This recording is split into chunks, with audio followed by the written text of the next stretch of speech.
Hi, David here, and welcome back to the channel, where we're looking at the teaching of divine love through the automatic writings of the early 20th century medium James Padgett.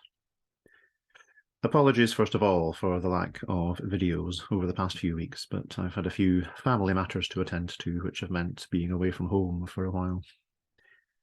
Anyway, today we're going to take a look at a message given to James Padgett on December 2, 1915. This is a short message from Jesus, which sets out his purpose in using James as a medium for these messages. There are other messages that explain to James why he was chosen, some of which we will look at in future videos. But this message is more to do with what Jesus hopes to achieve through James. We'll also look at a message from St. Paul, given just a few days later on December 5, 1915, which tells James about the spiritual experiences Paul had, and which changed his view of Jesus' followers, so that he stopped persecuting them and became one of them, and a very prominent one at that. So let's take a look at the message from Jesus. He begins as follows: I am here, Jesus. I have heard your discussion tonight, and am pleased at the sole understanding of my truths, which you and your friend seem to have. I now feel that you are both progressing to that point where you will soon be in a condition to fully understand what my mission is in writing these messages. The friend Jesus mentioned is almost certainly Dr. Leslie Stone, who was often with James when he sat to do automatic writing, and the two of them spent a lot of time discussing the content of the messages. By this date, December 2, 1915, James has been receiving these messages for over a year. So as Jesus says, their understanding of the project is starting to take shape. Jesus continues, you have said that my new revelation of the truths of the soul is what mankind needs at this time, and what men will be in condition to accept as the real truths of God's love and of his laws. My coming to you is really my second coming on earth, and the result of my coming in this way will satisfy and fulfill all the promises of the Scriptures as to my second coming. So let your belief in this important fact and your faith in me increase, until you will have in your souls and minds no doubt as to what my present mission is, and as to what your work will be in making known to men my real purpose, in revealing to them the great truths of the Father. When Jesus was executed all those many years ago, many of his followers couldn't accept that that was him gone, perhaps especially because of the resurrection appearances, which demonstrated to them beyond doubt the reality of life after death. If Jesus was capable of those appearances in the days following his death, surely he would come again. It's a perfectly understandable hope, and one that has persisted in Christian tradition to this day. The reality is, of course, that things possible in the immediate aftermath of physical death, when we still have a strong psychic and emotional awareness of this world and what it is to be in it, come to be more difficult as time passes, and we become more closely attuned to whichever environment in spirit we are suited to. The greater one's degree of spiritual development, the further from this physical world that environment will be. This is something that Jesus discusses in one or two of the messages he communicated to James Padgett, where he emphasizes that there can be no physical return for him. So what he tells James in this message is that to the extent that there can be any kind of second coming for him, it has to be the dissemination of his teachings. And for that, he has seen an opportunity in James Padgett. In taking advantage of that opportunity, the one thing above all else that Jesus wishes to convey is the truth or knowledge of divine love as the path to being at one with God. And through that union, to personal immortality. This is the key thing that Jesus taught when he was on this earth, but which was often poorly understood by even his closest followers, and which did not therefore survive as a key teaching of Christianity. Jesus concludes this message saying simply that I will not write more tonight, but say, keep up your courage and believe. And the time will soon come when you will be able to receive my messages in all their fullness, and with such rapidity that the spreading of these truths will not be delayed. I am with you, and will be a faithful friend and brother, closer to you than any earthly brother. With all my love and blessings, Jesus. The message from St. Paul that we're going to look at next was given to James Padgett just 3 evenings later. It seems to have been prompted by James hearing a sermon, or perhaps a lecture, about Paul, and Paul comes forward to correct some of the things said about him. Most of us, if we know anything about Paul, will know him as one of the more prominent followers of Jesus. And versions of his letters to various Christian communities form part of the New Testament. But Paul started out as a strictly traditional Jew with the given name of Saul from the city of Tarsus, who was more interested in countering the influence of Jesus' followers than in being one of them. The story of why Paul's perspective changed centres on an experience Paul had while travelling from Jerusalem to Damascus. The reason for this journey was to try and root out Jesus' followers in the synagogues of Damascus, and Paul carried with him letters of introduction for this purpose. But something happened on the way there. In this message to James Padgett, Paul takes the opportunity to describe what happened.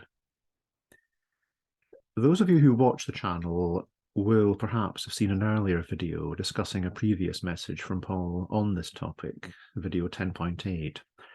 I'll put an end card on this video connecting to that one, and a link in the video description. Paul's message of December 5, 1915 begins as follows. I am here, St. Paul of the New Testament. Well, my brother, I was with you at the discourse on the drama of St. Paul, and was much interested in the subject matter, and also in the manner in which the speaker delivered his discourse. He was somewhat dramatic himself, and his elocution and intonation of the dialogues between several of the prominent personages in the drama and myself were very effective. But really, the intonations did not sound very familiar, because to me they possessed too much artificiality to represent correctly the real tones of voice and the feeling that possessed these persons and myself on those occasions. Nevertheless, they were very effective, and I have no doubt produced on the hearers the effect intended. So Paul has been present with James when he attended this discourse, as Paul calls it. The speaker has obviously ramped things up for dramatic effect so as to heighten the impact of the presentation. But with only the biblical sources to go on, he has not been able to represent accurately what happened, and he clearly hasn't got the tone right. Paul says that some of the scenes depicted were very real, and some of them were not, and never occurred. For I remember well my experience on the way to Damascus, and the great change that it caused to my whole existence on earth. The brightness and the voice of Jesus were actualities, although the statement that I went blind is not true, for I was not blind, but only affected for a time by the unusual light, and also the shock that the voice of Jesus caused. So here Paul tells us that he did indeed experience seeing a bright light and hearing a voice. The tradition of him being physically blinded for a time is not true, but there is both a visual and an oral aspect to Paul's experience. This is interesting. From my own mediumistic experience, I know that it is possible to hear a spirit voice clearly, although for me it has happened only very rarely at key moments. It is just like hearing a normal physical voice, but there is no sense of distance from the source of the sound. Or perhaps I should better say, from the source of the mental impression created, because there is, of course, no physical sound involved. When we hear someone else speak in this world, we're used to gauging how far away they are. But when you hear a spirit voice, it is one consciousness communicating directly with another. There is no impression of spatial distance. Obviously, with that experience in my background, I am inclined to think that this is akin to what Paul experienced in terms of the oral aspect of his vision. As well as this message from Paul, Jesus also gave James Padgett a message on the same evening on the same topic. I mention that because Paul refers to it in what he says next. Paul continues, "As Jesus said, my only blindness was that which covered my spiritual eyes at the time. And when I went into the town, the only blindness that I recovered from, in a way, was that which had kept my soul in darkness and caused me to persecute the followers of Jesus, under the belief that I was doing the work which God had called me to do." So you see that while the description as a whole of my life after my call was very interesting, yet it was not altogether correct. So Paul is making it clear to James that not all of the discourse he listened to was correct. The only blindness Paul suffered from was the spiritual blindness of thinking he was doing God's work in persecuting Jesus' followers. In saying this, Paul reminds us that mental belief alone is not a reliable guide to right spiritual action. Where we act on the basis of mental belief, without true spirituality, without love, we may be convinced we are doing the right thing, perhaps even that we are doing God's work. Yet we may nevertheless be doing the exact opposite. If we are to be sure of doing the right thing, we must act from a standpoint of love, divine love. Paul states very clearly that this is something he lacked. Paul says to James, "My condition of soul development was that I lacked the divine love, which I afterwards, to some degree, possessed. I was more of an intellectual Christian in my early ministry than a Christian possessing the great divine love of God. Yet, thanks to him, I continued to preach and believed as best I could, until finally I became a redeemed child of God, filled with his love. In saying this, Paul reminds us of something important, which is that sharing in divine love is a process, not an event. It is the development of a relationship with God, which necessarily takes place over time. Going forward, Paul had a new foundation on which to build. He is still acting on the basis of his mental or intellectual understanding, but at least he can always look back on the spiritual experience that gave him a new understanding and prompted him to redirect his efforts. By making this response, Paul opens the door to the influence of God's love upon him, and over time, that love fills his soul. But, like all of us, Paul had to embark on this new direction by making use of what he already knew.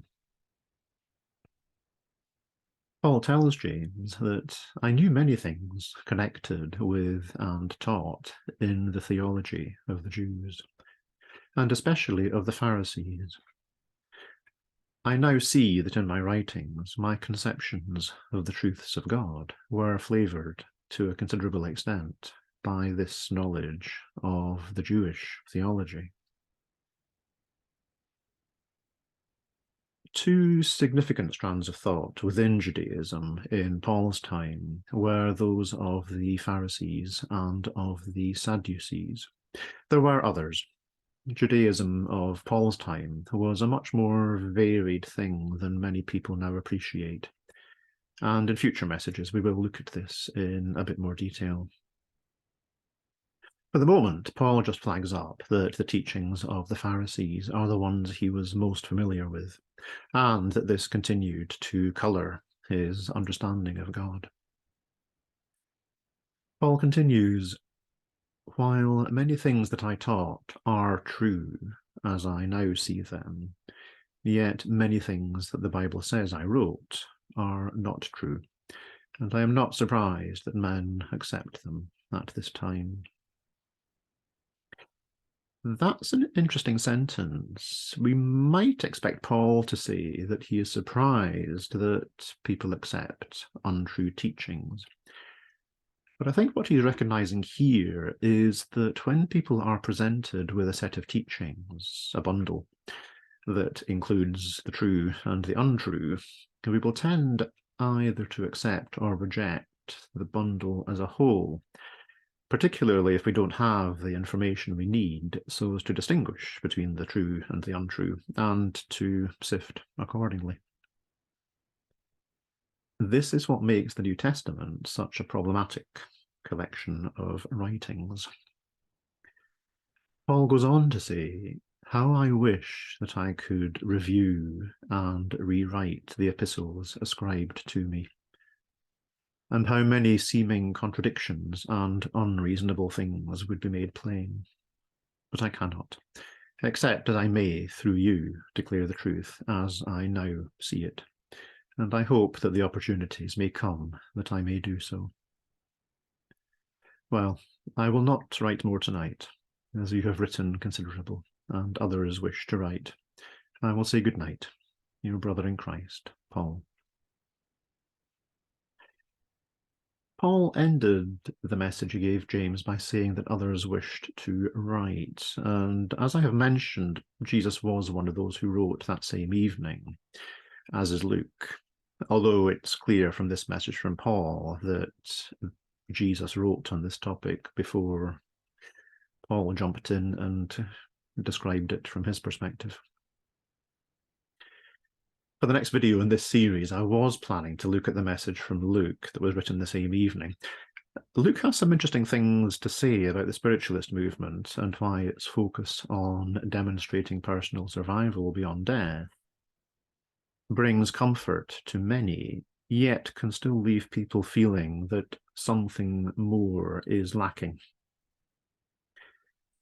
However, having mentioned that Jesus also wrote to James Padgett describing Paul's experience on the road to Damascus, I think that message is the natural pair to the message we've looked at today. So that's what we'll do for video 1023, and I'll keep Luke's message for the video after that. The next midweek video will be the second in series 3, which looks at various messages from people who had no earthly connection to James Padgett before they passed to spirit. This will be quite a varied series in terms of both the personalities who contact James and the topics or experiences they choose to speak of. Video 3.2 will look at a message from a spirit guide by the name of White Eagle, who focuses on healing, and who was mentioned in video 3.1 in the message from the spirit guide, who gave her name as Bright Star. So I hope you'll have the chance to join me for one or both of those upcoming videos. If you've enjoyed this one, please do take a moment to like this video and subscribe to the channel if you haven't already. It all helps to spread knowledge of this material so other like-minded souls can benefit from it too. As always, thank you for watching, and I'll see you soon. Take care until then. Bye-bye.